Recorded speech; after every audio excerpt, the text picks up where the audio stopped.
So you're 1-1 in the UFC, so this Yep. could potentially move you to 2-1. Yep. I mean, I think it's a strong matchup for you. You Yeah. kind of touched on a little bit, but I think it's, if you look at the film, it's arguable that your stand-up is considerably more progressed than I definitely Madsen's. feel like in an MMA aspect, Right.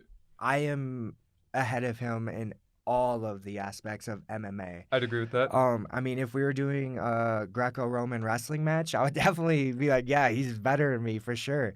But this is not a Greco-Roman wrestling match. It's MMA. It's a completely different sport.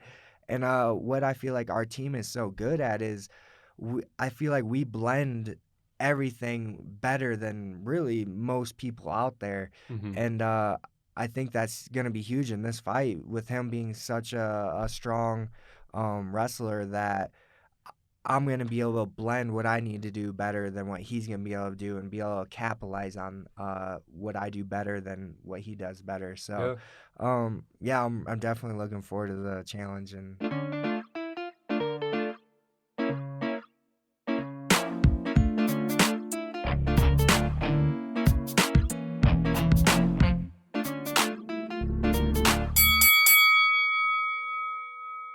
This is the Prize Fighting Business. I'm your host, Daniel Caycedo, and today my interview guest is professional mixed martial artist and UFC lightweight, Austin Hubbard. Austin trains with the Elevation Fight Team in Denver, Colorado, and he's currently preparing for his next fight on March 7th at UFC 248, where he'll take on Olympic silver medalist in wrestling, the undefeated Mark Madsen. He sat down with me ahead of that to have a conversation about his martial arts journey up to this point, including coming from a family of wrestlers, living in a house of fighters, and what this fight means in the grand scheme of his career after he collected 4 professional titles before coming to the UFC. So let's dive into my conversation with current UFC lightweight, Austin "Thud" Hubbard. All right, Austin, thanks for joining me. Yeah, of course, no problem. Thanks for having me. Oh, pleasure. And you're preparing for your next fight at UFC 248, where you're going to take on Mark Madsen, who's undefeated Olympic wrestler, but not too big of a concern for you. I think we spoke about it. Yeah. But what are your thoughts on your opponent? He's definitely gonna be tough. Having a silver medal in the Olympics, there's no doubt you got to be tough to do that. Yeah. But I'm feeling good about the matchup. I like my odds, honestly. I always do really well when I'm the underdog. Yeah. I've fought multiple undefeated fighters, and so far I'm undefeated against undefeated fighters. Wow, that's a So cool stat. yeah, I like the challenge, and Yeah. I feel like I always step up when I'm the underdog. So Cool. I'm excited. Yeah, undefeated against undefeated fighters. Yeah. That's a cool stat. Nice. So you're 11-3 overall. You mentioned you were 9-1 as an amateur. So you're 24 fights into your career, but you're still a young man. And recently called up to the UFC after being the LFA lightweight champion. Yep. So if you had to kind of look at this fight as it falls on your career, I mean, how do you picture it? Is every fight in the UFC your biggest fight? Or? Yeah, I'd definitely take like what you do before the UFC really, and I'm learning that now, has no bearings on what you do once you would get into the UFC. Like everything literally just resets, and it's like when you go amateur to pro, like everything resets, and it's kind of like a whole new building process and a whole new like adjustment phase. And like I said, every UFC fight is important, so like each one is the most important one that's in front of me, so I'm definitely taking each one like it's the biggest one. So yeah, that's awesome. I mean, and a great perspective on it too, as far as the idea amateur to pro, clean slate, and then once you're in the UFC, clean slate. And when people are reporting on it, they break it down that way too. They say X and X in the UFC, X and X overall. So it's a good way to look at it as a fighter too. So this guy, he's 9-0, but he's older for starting MMA because he did have that Olympic background experience. I mean, do you plan for him specifically when you're in fight camp, like right now? Or? Yeah, we look at where he's strong, where he's good, where he's probably looking to take the fight, and then we work into where I'm good and where I want the fight to go, and it's just a blending process, and getting ready for the fight. Yeah. Oh, actually, before we dive too deep in, I did want to know how you got your nickname. So Austin Thud Hubbard. Yeah. How did that come about? So I actually got that as an amateur. I think it was either my second or third fight.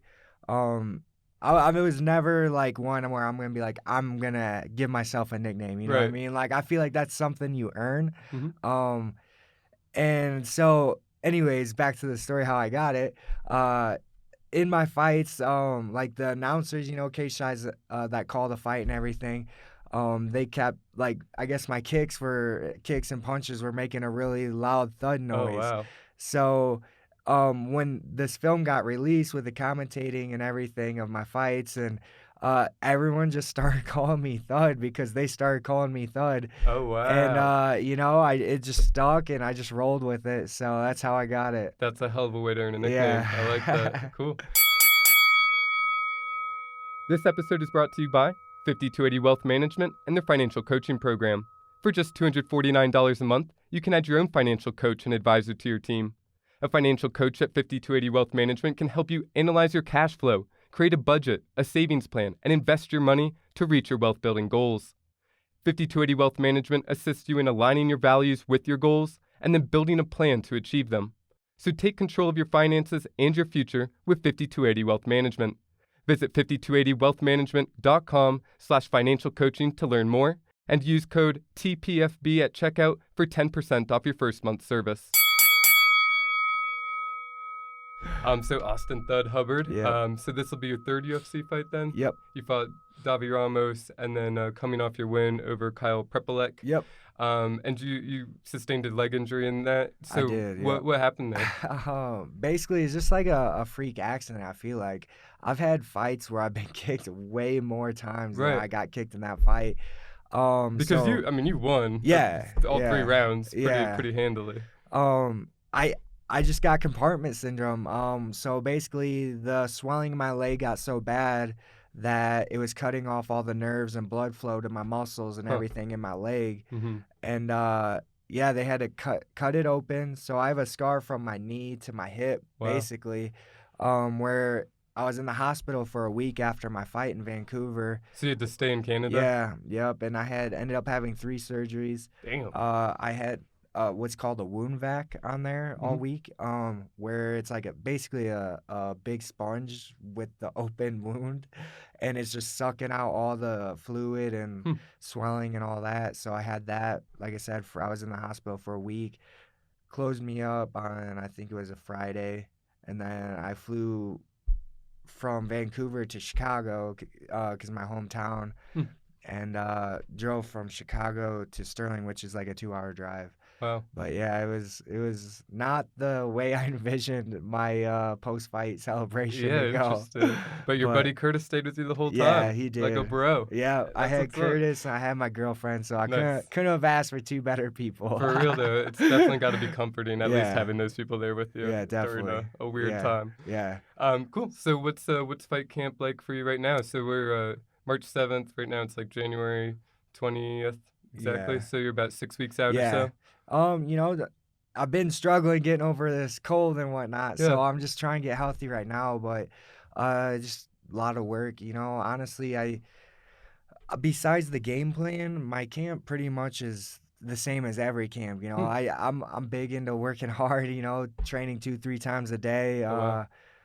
Yeah, we have a specific thing we work on, but just training, getting in good shape and ready to put on a show. Nice. Is that Yeah. is this your full-time job during fight camp at least? Yeah, yep, Nice. definitely. Very nice. I've been pretty fortunate this year, this past year that I got into the UFC and basically been able to live fully off of fighting so far. I mean, it's starting to run out here and there, but Of course. you make it work, and yeah, hopefully this year I'll be even better. Absolutely. Yeah. And maybe a performance of the night Yeah, bonus can't yeah, hurt. that would be life-changing. Absolutely. So this fight coming up again 6 weeks out. I mean, have you started ramping everything up? You mentioned you're cold, but in general, Yeah, do you ramp it up this far out? Yep. About 6 weeks definitely is when, you really take that next step of, like you said, ramping everything up, really making sure you're focused, putting everything into it. diet's starting to kick in now, Okay, yeah. so everything just starts to really tighten up. Get This serious. each week it gets tighter and tighter and more specific. So What do you think the biggest difference is between like inside fight camp right now and outside of it? Like just when you're training in general? just diet, Okay. basically. When you're out of camp and you don't have anything lined up, you're able to work on new things a little bit more. You know what I mean? It's not quite as like critical to be this, and this. You know what I mean? Right. So Sharp at what you're good at yeah, type thing. yeah. So you have a little more leeway of just working on things you want to work on Yeah. opposed to working on things you need to work on for a specific person. Right. Just things along that line. And like I said, diet. I feel like I eat pretty healthy most of the time, but Mhm. obviously you're in camp, it has to be a lot cleaner, a lot less cheap meals and Sure. snacks and Sure. whatnot. But yeah. It's easy to snack and cheat meal when you're Yeah. working out and Yeah. burning thousands of calories a Yeah. day. Yeah. By the way, did when you were in Canada, I'm not really sure how it works in general when you're international and you need healthcare, but does the UFC cover that because it's from a fight? Yeah, Okay, they did cool, cover it. Yep. nice, good, Yep. good. So that helps. Yeah, definitely. Yeah. And you're getting Reebok paid now too, so I mean, you get Yeah. your standard salary, show and win, and then Reebok compliance pay that only goes up Yeah. each fight that you Yep. fight. I think it's not till like five fights in that it goes Yeah. up again, but yeah, I mean, something on the horizon that'll Yeah. continue to get better for you at least Definitely. financially. So that's cool. Definitely. What does a normal like week of fight camp look like? You mentioned 2 to 3 days, but what do they consist of? So Monday, Wednesday, Friday mornings are my strength and conditioning days. And then like Monday today was the pro class is always at 1 o'clock. And then like today pro class was wrestling. Tomorrow's big glove sparring. Wednesday is like it's more of a kind of a lighter day, but um we basically just work the ins and outs of like fit-ins and like transitions and Huh. So very MMA yeah, specific. yeah, very MMA Interesting. specific. Thursday is a little harder than Wednesday, and it's grappling based and Okay. kind of along the same lines, but more of a grappling base. And we go live and everything on Hmm. Thursdays. And then Fridays are little glove sparring, 7-ounce gloves. So MMA sparring includes ground, feet, everything. And then like at nights, like Tuesdays and Thursday nights, I'll go to like different classes, and Oh, then you like do? Wednesday night. So you go to like classes with the public? Yeah, Cool. yeah, Cool. basically. Neat. And then you mentioned that you do little glove sparring on Fridays. I mean, is that like hard sparring? Do you do hard sparring, or I is it mean, light? Tuesdays is definitely more of hard That's sparring the big than, glove yeah, sparring. big Okay, gloves. So we that makes wear sense. 16-ounce boxing gloves. I mean, we're not trying to knock each other out, but it's Sure. definitely a little more intense, I'm sure it can get competitive. Yeah, like even with the little gloves, like everything, basically you go all out besides like to the head. Okay. So like we're kicking the shit out of each Dropping other's people to the legs, bodies. yeah, Yeah. bodies, Cool. legs. It's open season. We're obviously not trying to brain damage each other and Yeah. not, get it. We need to get to the fight healthy, and so we obviously don't like try killing each other's heads and whatnot. But It does seem to be yeah, a smarter yeah, approach that yeah, elevation takes. I mean, not all gyms are, yeah. progressing at that rate and saying, "Hey, we're not going hard." A lot of them still Yeah. go hard. So, Yeah, I've sparred at some gyms where it is literally a fight, and yeah, like I'm like, man, that just does not seem smart at all. I agree. Like full out trying to knock each other out fight. Yeah, Like you it's see, kind of crazy, but I've seen some videos of Mike's gym in the Netherlands, and it looks yeah, like they go yeah, all out. yeah. It's can be crazy. Yeah. So, I mean, you're at Team Elevation in Denver, Colorado. I mean, you've got tons and tons of potential training partners around your Yeah. weight too. Who do you find yourself generally training with, like primary training partners? A lot of my rounds usually are with like Corey Sanhagen, Justin Gaethje, Carrington Banks, Lavelle Simpson, Neil Magny. All very different looks. Yeah, yeah. Cool. Drew Dober, obviously. I don't know. There's a lot of us. I probably left someone out, Sure. but like we definitely have a really tight, good group of people like from 55. Well, obviously Corey's a little smaller than us, but Sure. he's such a stud, so it don't even matter. But Yeah. we get a lot of really good looks. Nice. And then, so I mean, you painted a picture of essentially two 3 days, 2 or 3 days out of the Yeah. week. Is that Monday through Friday? Yeah. Well, Saturday we'll do one practice, Okay. just Wow. one. And it's more of a drill, kind of lighter practice, not going hard, just kind of closing holes, looking at new things type of thing. But yeah, we're training 6 days a week, Yeah, and 13 times a week. yeah, Sundays basically are my only day off, and where I basically do absolutely nothing on Sunday but lay I would too. around. Yeah. Yes. Yeah, Cool. but So who do you do like your I guess the individual training? So you mentioned you're doing team practice each yeah. day, kind of middle afternoon, mornings, strength and conditioning. Do you like do striking specific I training and do. I grappling? do. So like my striking coach is Vinny Lopez. Cool, yeah. He owns a gym on Right downtown Denver, right in yeah, the middle, yep, right? yep. Vital Strength and Fitness. And yeah, I work with him specifically on Tuesdays mornings, Thursdays morningish, and then also on Saturdays we'll Oh, do cool. stuff too. So yeah, and then Cody Donovan's my ground coach. So I Nice. mean him and Elliot, but like we all work together, so Yeah, and I've heard, Elliot's obviously very good at jiu-jitsu. He's a yeah. black belt. He runs multiple academies, but I've heard Cody Donovan is Yeah. specifically very good at kind of Yeah. ground and pound orientation. And that Yeah. what you were speaking about, the MMA specific Yeah, transitions he and stuff. fits my style very well. Like being a wrestler, I'm more of a ground and pound type of Hmm. ground game opposed to a submission ground game. Sure, yeah. So I really like what he teaches me, and I feel like it works really well for me.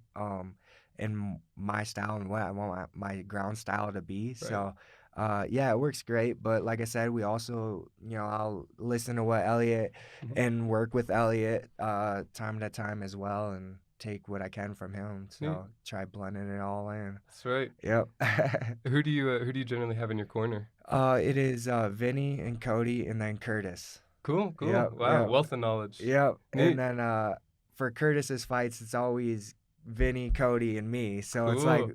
we have this cool little, team. Well, we're all a big team, but Yeah. like just us, it's like a little family type of deal, and we have a lot of fun. It's Yeah. cool. It's a Well, and really I'm cool sure that helps, experience. like you said, I mean, the Yeah. fun, but the aspect that you're very comfortable around these Yeah. people. Yep. You can hear their voices through the Yep. crowd, you can hear it through the Yeah. cheers and everything, and the communication's big when you're Yeah. in the UFC with Yeah. Definitely. a bunch of killers. Yeah. Yep. Cool. So, Yeah. so you're 1-1 in the UFC, so this Yep. could potentially move you to 2-1. Yep. I mean, I think it's a strong matchup for you. You Yeah. kind of touched on a little bit, but I think it's if you look at the film, it's arguable that your stand-up is considerably Yeah. I more progressed than I definitely Madsen's. feel like in an MMA aspect, Right. I am ahead of him in all of the aspects of MMA. I'd agree with that. I mean, if we were doing a Greco-Roman wrestling match, I would definitely be like, yeah, he's better than me for sure. But this is not a Greco-Roman Yeah. wrestling match. It's MMA. It's a completely different sport. And what I feel like our team is so good at is, I feel like we blend everything better than really most people out there. Hmm. And I think that's gonna be huge in this fight with him being such a strong wrestler, that I'm gonna be able to blend what I need to do better than what he's gonna be able to do, and be able to capitalize on what I do better than what he does better. So, Yeah. yeah, I'm definitely looking forward to the challenge and Cool. yeah, And I agree with you. I mean, I think yeah, all around, you seem to be, just fundamentally better in each area, be able to yeah, blend together better too. Meanwhile, in his UFC fight and past fights, it seems to be that he has a little bit of trouble, connecting the two, yeah, the yeah, grappling to the striking. yeah, Um, but you mentioned before the show kind of the difference between Greco-Roman style and folk style, which yeah. a lot of people might not be familiar with. Would you mind just kind of Yeah. touching on that? So Greco and freestyle is all basically from a clinch, upper body trips, throws, that type of thing. They're not allowed to shoot to the hips in Greco. So uh, as opposed to folk style, a lot of your shots, of course, you can do hit trips, throws, and all that, but a lot of your shots are typically like double, single leg to the hips type of shots. So, it's definitely a different style.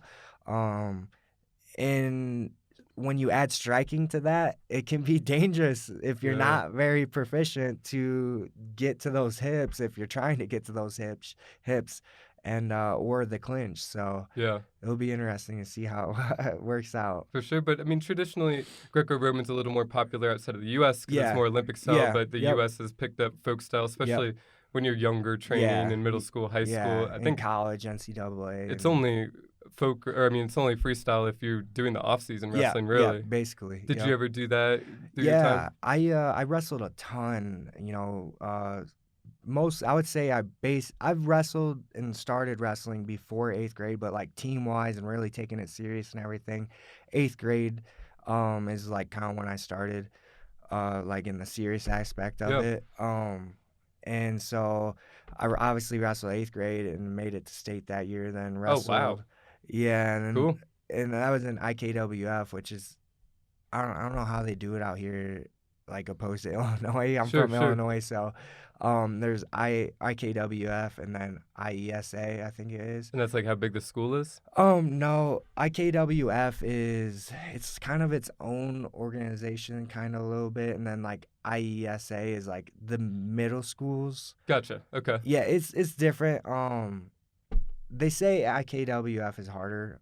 Whether it is or not, I'm not 100% sure. But and then when I went to high school, I had really good wrestling programs that I went to Rock Falls High School my freshman, sophomore year, and then I transferred to a different high school my junior and senior year, and I went to Newman Central Catholic High School, which is obviously a private school, and both had really good wrestling programs, and Rock Falls was a little bigger. Sure. Just because it's public school. Yeah, and but Newman had a really, really tough, well-known program, and I made it to state also my senior year. Wow, nice. Yeah, just my senior year, and then after high school, I wasn't completely sure what I wanted to do because I also played football, and in high school I wrestled year round, and then I played football, and so no breaks. Yeah. I mean, growing up, I did probably like 5 different sports, like soccer, baseball, t-ball, basketball, like everything. Yeah. Sports was like really big in our family, so I'm used to staying busy and stuff. And then when I went to college, I wasn't sure if I wanted to play football or wrestling, and the college I ended up going to, I didn't do either. So essentially my athletic career was over. But I did a ton of wrestling still because I was so bored, and my brother he's 2 years younger than me, and he was a really good wrestler. He won state. He's been in the finals multiple times, been to state all 4 years. And like, so I always helped him still and wrestled with him in the off season. And then my cousin, who also was a really good wrestler and wrestled in college and everything, we all kind of still all trained and wrestled together, and every weekend we'd go up to either Chicago or wherever it might be and wrestle these open tournaments. Oh wow, that's huge. I was still doing a lot of like big national tournaments, and although I didn't wrestle in college, like I was still doing the college divisions and everything like that and doing well. So I was staying busy in that aspect of wrestling. And then my cousin, he had a lot of friends at the local MMA gym where... So you're still in Illinois at this point? Yeah. Okay, because you're from Sterling, Illinois. Yes. Where'd you end up going to college? Just a community college called Sauk Valley Community College. Cool. Yeah, I got a 2-year degree in criminal justice. Very nice. And which around this time is when I kind of started doing MMA. I think I was 20 years old when I started training MMA. And you didn't want to be a policeman or anything? I did. Oh, okay. I did, but I mean, that's what I was going to school for, and I was basically doing MMA just as a hobby. Yeah. You know, I when I got into it, I'm like, oh, it's something to do. I wanted to work out. I wanted to be competitive still. It was never like, I'm going to make it to the UFC. That's my goal. Like, it was literally just to have fun, still compete, do something. Once I started doing it, I was like, this is a lot of fun. I love training. There's like so many things to train, Keeps you out of trouble. Yeah. And as I kept progressing and I just kept getting better and better, I'm like, man, maybe.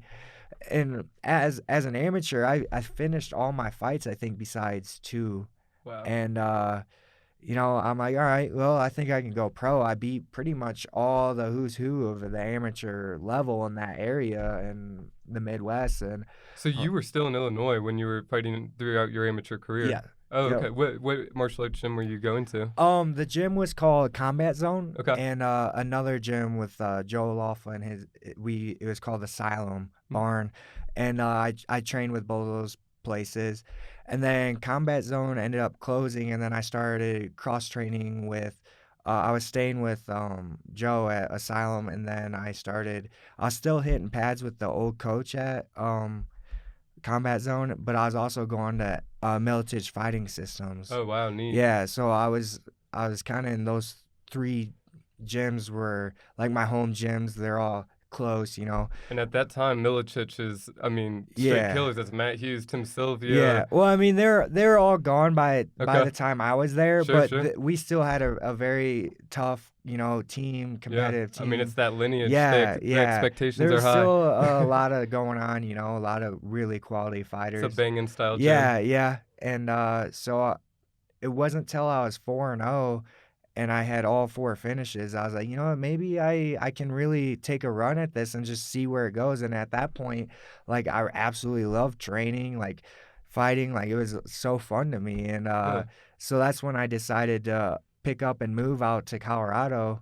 At the time, I was gonna go to Rufus Sport because I was also kind of cross training there, here and there. In Milwaukee. Yeah, Cool. in Milwaukee, and I knew I needed to go somewhere, you know, bigger, more bodies, and even harder people, you know. Yeah. So like I said, I was originally gonna go to Rufus Sport because it's closer. It was only like I think 2.5, 3 hours away from my hometown. And then my coach at the time, Joe, was like, "Hey, you know, there's this really good team out in Colorado, and there was a girl actually who trained with Kat, would go out for every Kat Zingano. yeah, Cool. all of her camps, and so she kind of was my in, you know. Yeah. So we made arrangements, and I came out and trained for a week, and this was 4 years ago, almost now. Wow. And at the time, I wasn't thinking too much of it. I was like, you know, it's just gonna be a training trip. Sure. And you know, I came here. I absolutely loved the team training. Like everything just seemed to fit so perfect. I got home on a Sunday, went to work on a Monday. I was like, you know, what's it gonna hurt? I'm gonna put in at the time I was working for Walmart in their distribution center. I was like, oh well, what's it gonna hurt? Not like I'm gonna actually get this transfer because out of state transfers are really hard to get. Yeah. And so. Well, believe it or not, I was listening, a song came on the radio, and in that song, like, it really motivated me to be like, all right, I'm going to go put in for this transfer. Cool. Like I said, not that I even thought I was going to get it. Do you remember what the song was? Yeah, it was Eminem, Lose Yourself. All right, cool. So, you know, no, that's what's you up. can't beat that. Yeah. I don't know, I went, put in for the transfer, and they literally called me a day later. It's like, hey, you got that transfer. When can you move? I was like, well, when do you need to know by? Like, we need an answer by tomorrow. So I'm like, all right, well, and I was lucky enough when I was here training for that week that I met Neil Magny, and he gave us his number and was like, hey, if you guys ever come back out, you know, I rent rooms. It's cheaper than a hotel, this and that. So I got a hold of him. I was like, hey, I think I'm gonna move there. Do you have room for me still? He's like, yeah, you know, for sure. Wow. So I made living arrangements, and I packed up and moved out like 2 weeks later, and I've been here in Colorado ever since, and it's been by far the best decision of my life. I bet. Yeah, an investment in your career. I mean, you said it. You were looking at, you know, what's next from here, and this step you felt would pay dividends. That's awesome. Yeah. So you were only 4-0 when you made that move? Yep. So then you put together another 6 amateur fights, and now... No, I mean, I was 4-0 as a pro. Oh, as a pro. Yeah. Okay. When I moved out here. Gotcha. Yep. I was like, that's a lot of fights in a short time frame. Okay. Yeah. So you were 4-0 as a pro when you moved out, and then what organizations were you fighting for at that time? I had the Caged Aggression professional title, which that's in Iowa, Davenport, Iowa. And then I also fought for a promotion called Hoosier Fight Club, HFC, and that's in Indiana. I ended up winning that title while I was a part of this team. And then I won the Sparta title. Damn. And then I won the LFA title. Yeah. So I won 4 different professional titles on the regional level. That's awesome. All 4 different states and promotions, and then that's when I got my UFC call. So a good way to build a fan base too. I mean, you hear definitely. Speaking of, you're going to be on that UFC 248 card with Israel on it. Yeah. I just read something today about Israel saying that his next fight he wants to have in London or another country with the idea of building his global brand. Yeah. I mean, that's essentially what you were doing just by default. You're building this national brand definitely. by having all these different regional promotional titles. Yeah. It's a good approach to take. Yeah. And you're getting to look at the best guys in every state, which you know is only going to benefit you in your career. Yeah. And to me, it was stability. I always kind of had a problem like people backing out fights, and you know, once you get the belt, like someone's gonna want it. You know, when you have 4 different belts, I have held 3 of them all at the same time. Champ. Yeah. So like I'm gonna have a fight one way or another with someone, because like, you know what I mean, I'm not just one organization. You know, I have these options because I have these belts. Like someone's gonna want to fight for this belt. So it created some, like I said, stability for myself. Did they give you a hard time about that, like the promotions? Like, no, they don't care that you're fighting in other places. No, they were all pretty cool about it. There was just one instance where I fought 3 weeks, either 3 or 4 weeks apart from one championship belt to the other, like defending one or as taking a pro too. Yeah, taking one then defending it's one. Intense. But that was the like most situation where it's like they were probably unhappy that I'll have this fight and then I'm turned around 3 but 4 more weeks because later. they're worried you might not show up. Yeah, more than anything. But overall it was all pretty good. You know, no issues too much. Cool. And so since you were 4-0 and you made the move to Colorado, have you like kept this core team? I mean, has it always been Vinny, Cody Donovan, and Curtis in your corner? Yeah, basically. Well, when I first moved here, most of the, like before I started kind of working with Vinny was like the first coach, like since I joined the team, that was like kind of took me under his wing. Neat. And then you know, as you put your time in and they watch you work and everything, it kind of slowly grows. But a lot of it was like my first few fights once I moved here was Neil and like Drew. Mostly in my corner, Curtis. So it's more teammates than coaches, but like I said, as you put your time in and build, you know, a relationship with the coaches and they know you mean business and everything, then that's when I started working more with, you know, Vinny, Cody, and Curtis. But I mean, you make a good point. I mean, you know, it is something where they're not just going to give all the attention to the new guy in the gym, but you do kind of develop this relationship with somebody where they're like, hey, I see something in this kid, and you're like, hey, I like what you're telling me, and we vibe well together. And that guy for you was Vinny early on. Definitely, Neat. And so now you've developed this kind of this fuller team that you've got in your corner, but not only in your corner, they help you in those different aspects. I mean, Curtis obviously has a big wrestling background. You have a wrestling background. Cody's kind of that overall MMA orientation, certainly very strong on the ground as well, and then Vinny on the striking. And then you mentioned strength and condition. Do you do that with Landau's as well? Okay. Landau's. You and everybody else in Colorado. For real. Cool. But I mean, there's a reason for that, obviously. They're at very high level. They work with all the professionals here in Colorado, and the results are good for you guys. Yeah, they definitely speak for themselves. Their track record on wins and losses and whatnot. So, So you mentioned also on Sundays you kind of, don't do anything because that's your recovery day. Do you do anything for like active recovery, like massages? I do a lot of like MAT. Well, it's not technically MAT the way he explains it with Matt Bernier at Muscle Project. I don't know exactly what it is, but it works amazing. I know that. That's all that matters. I see him weekly. I also see Derek over at Fixed Performance Medicine. He does acupuncture, cupping, stem. I've seen them pop up a lot with fighters. Yeah, and I work with him a lot. And then Cardwell Chiropractic, and whenever I need adjustments, like that's what I was doing before I came here. My hip messed up my hip a little bit.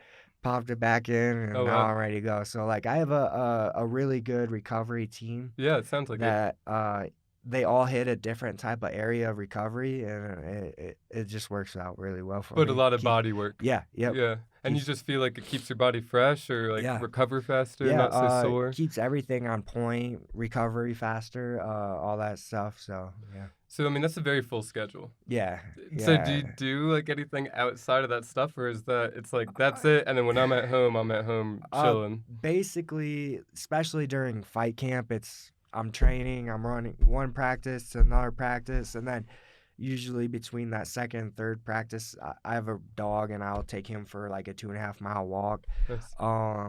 And then usually on certain days, I'll if I'm in camp, I'll hit a third practice, and then like I said, Saturdays we'll do our morning training, and then kind of either I have a motorcycle, I'll go ride, like if it's nice, Cool. I'll go hike. We'll do different things depending on how everyone's feeling. Like we spend a lot of our team time together. Oh really? Yeah, like Oh. we'll all get together for the fights and watch fights. Like we do a lot of stuff together outside of just training, and Yeah. this is a cool aspect of I feel like our team, I'm sure all For teams sure. do stuff together, Maybe, but maybe. I mean, I don't it's know. definitely a highlight. I think Yeah. it's a benefit to be that Yeah. comfortable with the guys that you train with. Yeah, plus I mean I live with Curtis, so Nice. and I have a few other roommates as well.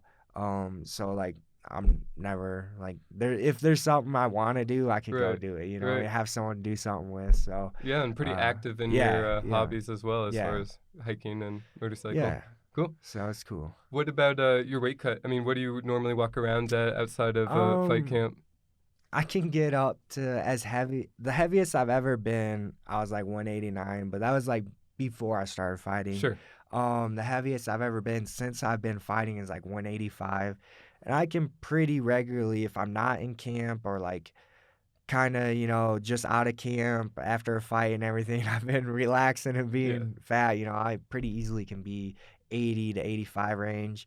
When I have a fight, like I try to stay around or below, like leaving practice around 75 to 70-ish most of the camp. Oh, okay. Wow. Yeah, and then like really kind of taper off that last 15 pounds the last like 2 weeks or so. And you're no stranger to weight cutting. With the wrestling experience comes weight cutting experience. Yeah, I feel like I have a pretty good like routine down now where it's really not too difficult to make weight. I make weight pretty easily now, so. Yeah, I mean, 30 pounds to the average person, that sounds like a lot. It sounds like a lot, but in the when UFC, like, there's some guys that come in to get even bigger than that outside of fight time. Yeah. Have you always fought at lightweight? Has that been your weight class? Yeah, my main weight class. I've fought a lot of catch weights Sure. from 60, 65. I've had a few welterweight fights, but yeah.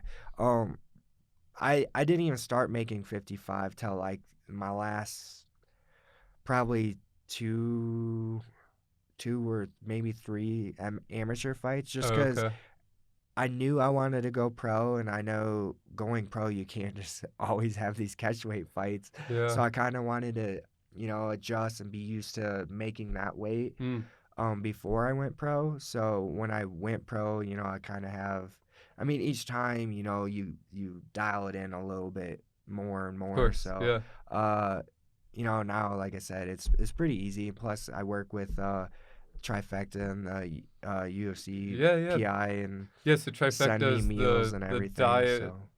I guess the meal providers through the UFC. Yeah. So do they give that to you for free? Yeah. Cool. Yeah, so Wow. it That's helps a a perk lot. right there. It does help a lot because I was gonna spend a decent amount of money for meal preps and everything, because it does help a lot. It makes a big difference. And even if it's just this is what a normal person should be eating instead of the plates that you get, at a Mexican place. That's and then for even 3 like people. I know what like nutrition is. I've studied it, you know what I mean? Yeah. Like on my own, like Google, Right. I'm no expert by any means, but I have a pretty good idea of what's clean, what's not. You and have stuff. to be. Yeah. You so have like, to have this general understanding throughout your career. And like even going shopping and stuff, like and making my own meals and everything, like it gets, I don't know, it's just way easier to have everyone have a real expert control that aspect, and they just give you this, you eat it. It's just one more member of your team too. You mentioned your recovery. You have 3 different people helping you on recovery. You have 3 different people helping you on training. Why not get someone to help you in the diet space too? Exactly. So I mean, they're giving you these meals. Is that 3 meals a day? Honestly, I haven't. They just send you a big box, and Gotcha. So it's like a week's, month or so supply, and then you can they'll throw just them in send the you freezer more. and then just make them as you need them. Huh? So do you? I would assume you're still eating outside of that, right? You supplement it. Some dessert, little snacks here and there, little cheat meals here and there, but yeah, essentially it's mostly what I eat throughout camp. And do you do that? Oh, so all the way through camp, so through the weight cut and everything. Yeah. Are you talking to them? Are you saying, hey, look, I'm cutting 15 pounds. Yeah. Modulate my diet accordingly. Yeah, pretty much. Especially the week of the fight. So when we get there, they have us arrive Tuesday before the fight. Okay. And they provide you with meals all week. And that's the main part of your cut. Yeah. Ah. So it is real handy. I know, and before, especially fight week, it can be the hardest part is fight week. You have to monitor first you overload on water, and then you have to have no water, and then you have to make sure you're eating the right thing, it's really specifically. And so for you, just to summarize that, you're essentially water loading the week of, and then starting to restrict calories, and then dehydrating the last little bit out. Yeah. Okay. So it's definitely a real precise process, because if you eat, say, too much of something that has a lot of sodium, and then they'll hold that water a little bit more, and then your final cut is then a little harder than what you normally are used to and stuff like that. So having someone else handle that really takes it out. That is nice. I'm jealous. Yeah, and then even they give us these special rehydration for shakes after and stuff. Yeah, and you have to drink it, and it's 3 different drinks, and you have to drink it in order in a certain time. So it really takes all the guessing out of it, and you just do what they say. You do it, and neat. It works. I love that. It works for me, anyways. Yeah, that's quite a perk. So, what is the first thing you're eating after? Not after weigh-in, since you've got your still systemized after the fight. Post-fight, I always either go for donuts. I love donuts. I have a sweet tooth. Cinnamon rolls, any sort of breakfast food, I absolutely love.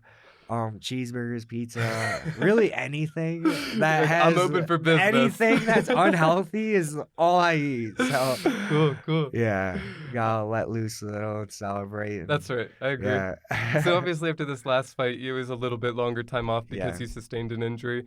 Let's just say you come out of the fight relatively healthy. You're always going to be a little banged up, a little bruised, but you're coming out healthy. How long do you like to take before you go back to the gym? I give myself probably 2 weeks, week to 2 weeks, where the first week I do absolutely nothing but be fat as I possibly can, lay around, eat shit.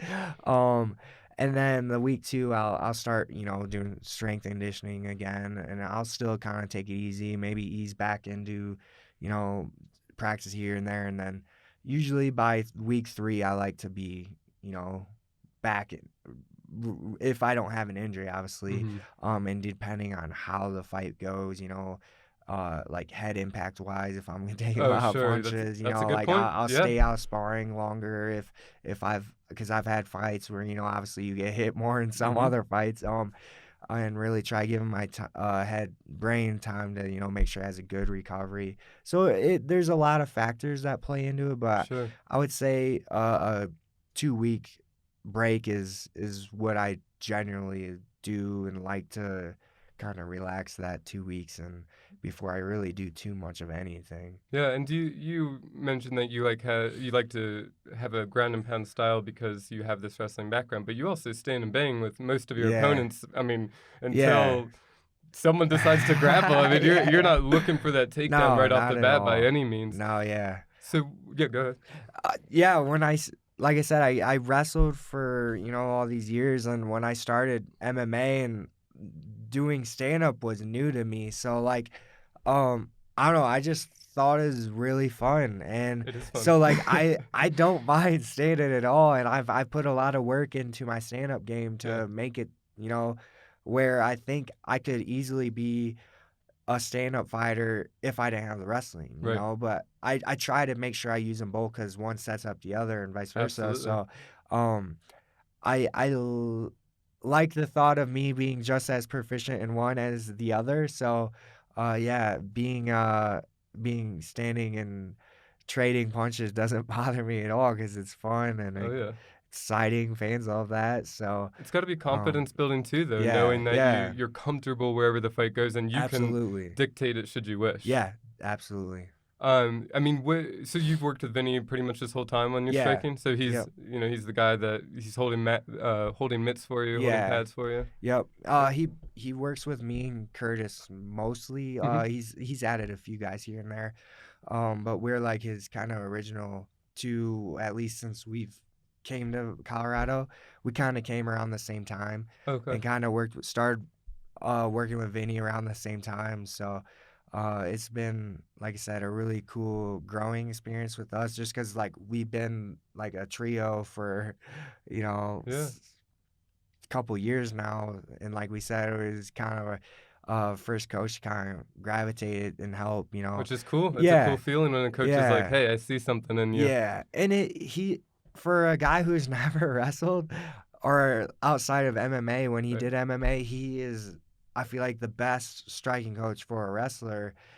He just, I don't know, everything he teaches, he makes sure he incorporates that wrestling aspect and make sure it's still Sport specific yeah, training. yeah. Cool. So like I don't know, it works for me and Yeah. it fits into my abilities and Right. everything perfectly. That's the So important part. yeah, yeah, Did it you really works. did you know Curtis before moving out here? I didn't. Oh, okay. Yeah. So you guys just all kind of met around the same Yeah, time and it yeah. just worked out. Yeah, so when I moved here, like I said, I moved into Neil's house and I was living Right. with Neil for like a year or so before he bought another house and whatnot. Excuse me. And then Neil or Curtis was living in the RV at Muscle Farm when he first Oh, wow. moved there. Yeah, so he ended up going out and living with a friend like way out in the mountains, and it was taking like forever to get to training and stuff, and he Mm. just didn't like all the traveling and whatnot. So and then when we had a room open up at the house we're in now, which was, like I said, roughly maybe half a year or so, a couple months. I'm not exactly sure on the timeline, Sure. but then he moved in to the house we live in now. So like I've been there the longest, and then Curtis, and then it's a fighter house, so kind of just Gotcha. Cool, cool. yeah. Who owns it? Yeah. Neil owns it. It's Nice. me, Curtis, Little side business. yeah, Cool. Chepe, Josh Wick, and then Oh, no shit. Lance. Damn, Yeah. so that's a house So full of yeah, killers. it's a house full, 5 right? fighters? Yeah. Wow. It's a lot of food to go through. Yeah, it gets tight in there sometimes. I believe it. People I coming and believe it. training always end up staying in our house. So sometimes we'll have 6, 7 people in the house and dogs and Yeah. stuff. Yeah, it can be a bit much at times, but it's still fun. I bet. Those are 2 other guys that are young and up and coming too, Yeah, though. yeah. Josh Wick Yeah. and Chepe, who Yeah. just unfortunately had Yeah. in my opinion, shitty stoppage of Yeah, his it fight. was But that whole card was it was the weird. reffing It was weird. I don't know if I've ever seen a card that bad like not just for our guys, but for everyone on the card where it was Yeah. I mean, they were pretty stopping people poor. from Yeah. grappling Yeah. while they're punching. Yeah. They're standing them back up. It was The phantom tap on an arm bar. yeah, I it mean, was it was crazy rough to to see. watch. Like, how are we this far along? And For like, real. you're LFA is a very respectable organization Oh, and yeah. like Yeah. a big platform on UFC Fight Pass. Like, how are you guys having these people do like ref your shows? Like, I don't know how that works, but I don't I don't know either, but know. it's It blew absurd. my mind. It really did. So you have 3 wins by KO, 3 by submission. Yeah. So Yeah. I mean, it's a testament to your well-roundedness. I mean, Yeah. it really truly doesn't matter where the fight goes for you. You're Yeah. just looking to win. Yeah. That's cool. So if you look at kind of your career up to this point, I mean, you mentioned that these UFC fights are big for you, but you were also the LFA lightweight champion. Yeah. When you became LFA lightweight champion, was the expectation that you would get the call up to the UFC? Or Yeah. Yeah. I was pretty confident. I mean, if you look at the past, like anyone who's won that LFA, RFA belt, they've gone to the UFC. Yeah. Maybe not exactly like their first fight after winning it. Sure. They might need to defend it a few times, but at that point, with the guy who I beat, he was 12-0, really big prospect. Mota? Yeah. I was 10-2 at that point. I had all these other, belts and accolades. So it's Right. like for me, I knew that was gonna be my calling. What more can you do? Yeah. So and like I said, every case is different, but in my Sure. specific case, like I was pretty confident my next fight was gonna be in the UFC at that point. So how soon after did you get that call up? So I won the belt in December when I made my debut in May. I think that sounds right. Yeah. May. So it was a couple months. But are they like, what happens after you win it? Like, are you like, all right, guys, give me a call? Or, Yeah. Are you calling them? Are you reaching out to them? Well, I actually never had a manager up until after I won the LFA belt. Wow. So that was another thing that I was pretty confident in, that I was for sure gonna get in the UFC, because I signed with Ball and G Group, and they're amazing. They have a lot of really good fighters on signed That's a with big them. roster. They have a really good connection with the UFC and everything. So, like I said, I was really confident because of them mostly that my next fight was gonna be in the UFC. So my coaches and them were telling me, because LFA did want me to defend my belt against I forget his name. I think his last name was Jackson. I forget his first name. But they did want me to defend the belt, but I kept being advised, just wait, because you're definitely gonna get in the UFC. It's just a matter of time and the opportunity. So I don't know I think they understood. I don't think they were mad.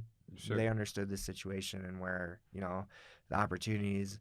So well, the president came, Ed Soares, right? Yeah. He represented guys in the UFC prior to going and running that organization. He knows what's up. Yeah. He knows where guys want to be. So, I mean, like I said, they weren't mad or anything. Sure. I don't think. They did offer a fight that I was advised, because of the opportunity ahead of me, that not to take, it's not worth the risk. Yeah, just wait. So I mean, you didn't, prior to that point, prior to becoming LFA champion, which was only 3 fights ago, you didn't have a manager. So you're 10 fights into your career with no manager. You've already racked up 3 championship belts. I mean, are managers calling you? Are they knocking on your door? Are they trying to get to you? I had a lot of people contacting me. And honestly, Neil was the biggest reason why I didn't get a manager. Because he doesn't. He doesn't. I don't know if he does now, but he didn't for a really long time. Oh, okay, wow. Good. What an animal. And like I said, he had connections with HFC, so that's how I got in with HFC, was through him. I had my own connection through Cage Aggression.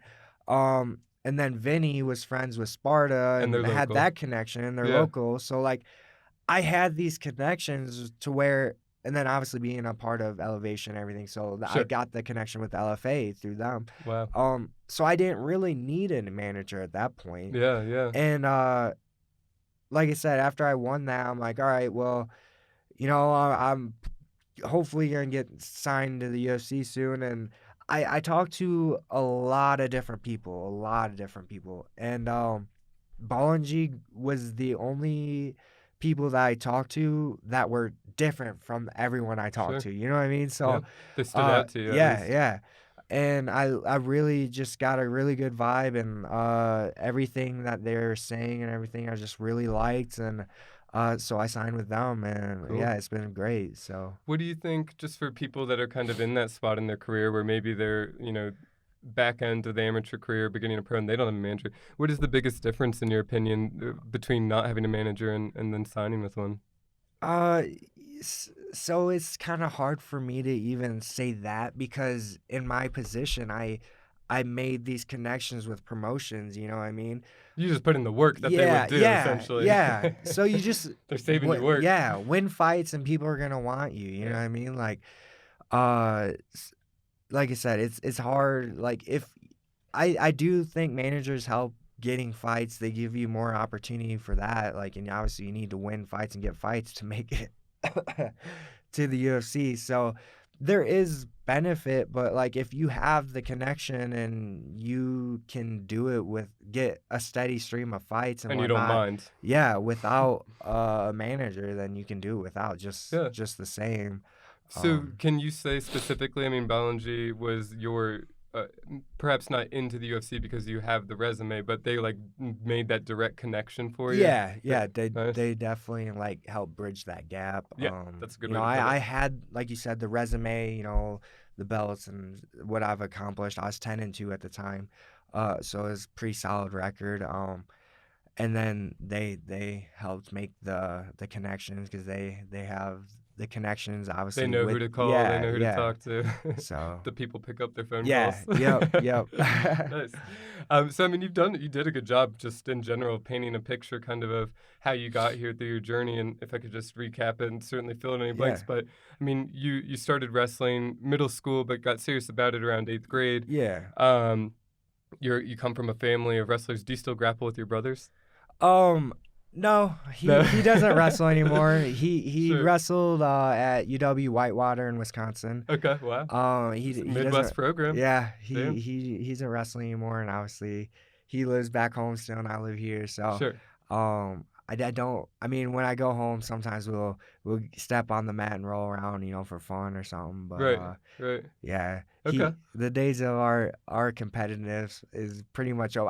I'm the older brother, so I see. So you have to pick the fight. yeah, like I always had the upper hand, you know. So it's never like a situation where I didn't. I have an older sister, and then I'm the middle, and then my brother's So 2 your years. sister would beat you up, you'd beat your middle brother up. Yeah, basically. Cool. So yeah, So you wrestled in middle school, family of athletes, wrestled in high school. At that time, you're kind of figuring out what's next. You're going to college. You're Yeah. grappling with these, I mean, college level, adult level grapplers around Yeah. the country, and then you decide that you're going to check out an MMA gym. I mean, what do you remember? What prompted you first to get in there? Yeah, I think I was started on I this, might have and been then drifting. I probably drifted off. But yeah, my cousin that I was mentioned before that we would always wrestle together and go all these tournaments. He was a lot with he was friends with a lot of the fighters at that local MMA gym where we Mm. started, which was Combat Zone. And so he's like, "Hey, come wrestle with these guys and help. We're helping them with wrestling." Ah, So initially, I was just going to the gym to help the fighters with wrestling. training And partner. yeah, Yeah. and then I seen what they're doing and everything. I was like, I want to do that too. And then obviously I jumped right into doing MMA. But at first the goal was just kind of feel it out and see what this is Yeah, all about and yeah, keep pretty training because much. you enjoy it more than because you Yeah, see some future in it. So when yeah. did it start becoming real? I mean, when did you say not only and maybe one came before the other, but not only this is real for me, but I'm gonna make a professional pursuit out of it. Like probably around 4-0. After getting 4-0, I had 4 finishes. So you weren't even sure when you went pro that this was gonna be something that you were Yeah, definitely like I pursuing. said, I swear I was only going pro as like at the time I had a motorcycle. I was like, I want to start making money. Like I'm doing good as an amateur. Like my goal was to get extra money to pay off my motorcycle Yeah, oh yeah. faster. So that's where my mindset was. Like I knew I loved doing it. I Right. had a lot of fun training. I always trained. I knew I was pretty good at it, but I never put, and maybe that's why I did well because I didn't put pressure on myself Good to point. to I need to make it to UFC. I need to do this. Like I have options of things I can do outside of fighting. You were just having fun. Yeah, but I love fighting. It's fun to me, the whole Yeah. lifestyle and everything that goes with it. And I'm very competitive and everything. Like it's what I want to do. It's not Right. what I have to do. You know Right. what I mean? So, that's like I said, around 4-0. I was like, you know, maybe I can do this as a career, and that's when I decided to move and everything else, and kind of stuck with it, and now Wow. I'm here. So Yeah. yeah. So, how have your goals changed over time? I mean, you made it to the UFC without that even being the goal on the front of your pro career. So what is it? What is it now? What is the goal now? You know, as obviously as I progress through my pro career, then the goal switched to get to the UFC. Mhm. Now that I'm in the UFC, you know, my goal is to stay in the UFC.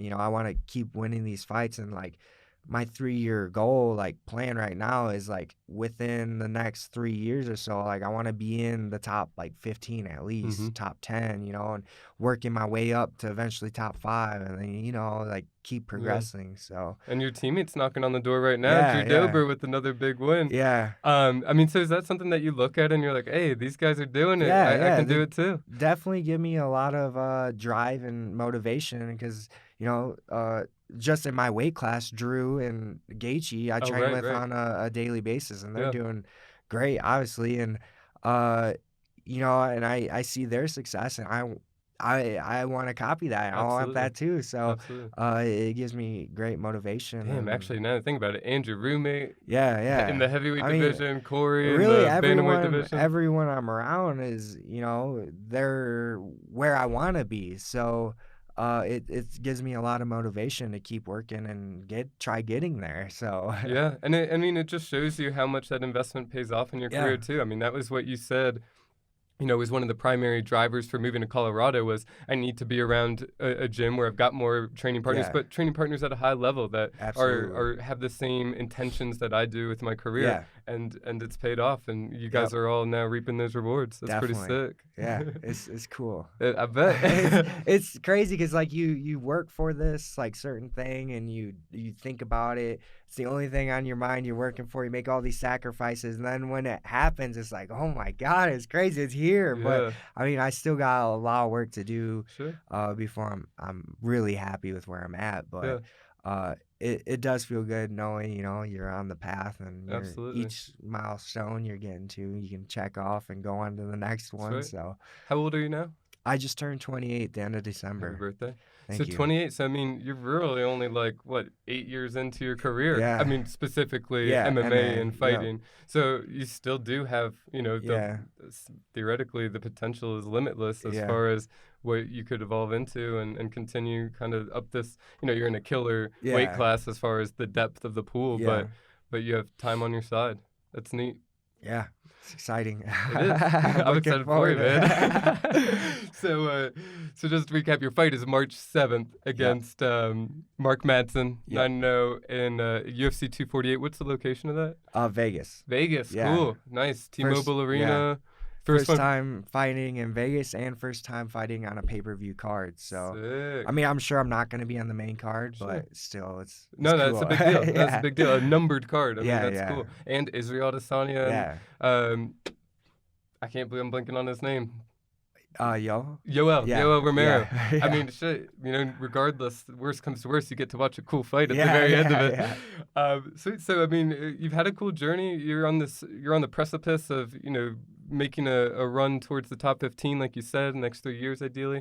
What, if you had to give a tip to a guy that's coming up, maybe in a similar situation to you when you were thinking about moving to Colorado from Illinois? I mean, what would your tip be for a young fighter? There's definitely going to be times that it's hard and you're going to question what you're doing, but, don't give up on what you want and keep after what you want and working for it, because persistence will pay off. So absolutely. I love it. Cool. Yeah. So how can people follow you online? What's the best way to keep up with you? Instagram is Austin Hub with 2 B's 155.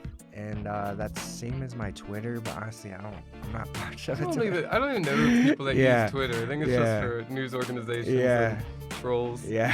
So Austin Hub, 2Bs 155. Yeah. Cool. Give him a follow and subscribe to our YouTube channel, Prize Fighting Business, and follow us on Instagram too. Awesome. Thanks so much. Yeah. That was fun. Yeah, it was.